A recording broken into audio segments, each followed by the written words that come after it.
The sun is rising here in Baltimore City, and many people are asking, what will today bring? This is what the night brings. Continued violence. This fire that is now out was sparked some time ago here on West Pratt Street. Eyewitnesses tell us it was set last night, rekindled in the very early morning hours, and now police fire crews are here trying to bring calm to the area. This scene in West Baltimore is repeated throughout the city.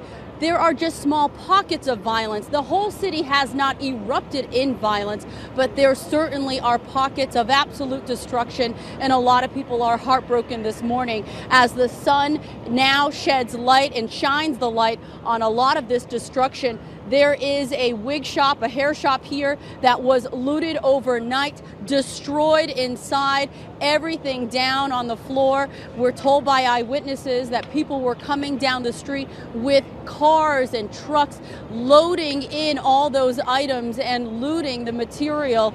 And here you have the fire department, Baltimore Fire Department, that have now called in Anne Arundel County fire crews as well, reinforcement from other areas in order to bring calm to this city. We have talked to a lot of folks in West Baltimore and around the city who say, what do we tell our children at this point? The city is crying out for help. They do not condone this violence, but they are hoping that when the sun rises and when the next day comes, that perhaps there will be change in this city. But we have heard from city leaders and from faith leaders who say it is up to the adults in West Baltimore to stand up and to put a stop to this violence. There are no schools that will be operating today. Schools have been shut down, so we know children will be home. There are some churches and rec centers that are opening their doors to a lot of kids who will be out here.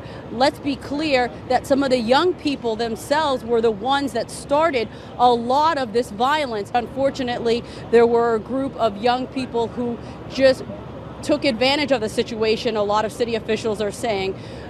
The mayor here in Baltimore, Stephanie Rawlings Blake, calling on the National Guard to come bring calm to the city. Larry Hogan, the governor of the state, now issuing a state of emergency for Baltimore. As we mentioned, schools are closed today, and today begins a week-long curfew for the residents, adults and young people here in the city of Baltimore. No one allowed on the streets of the city past 10 p.m. until 5 a.m.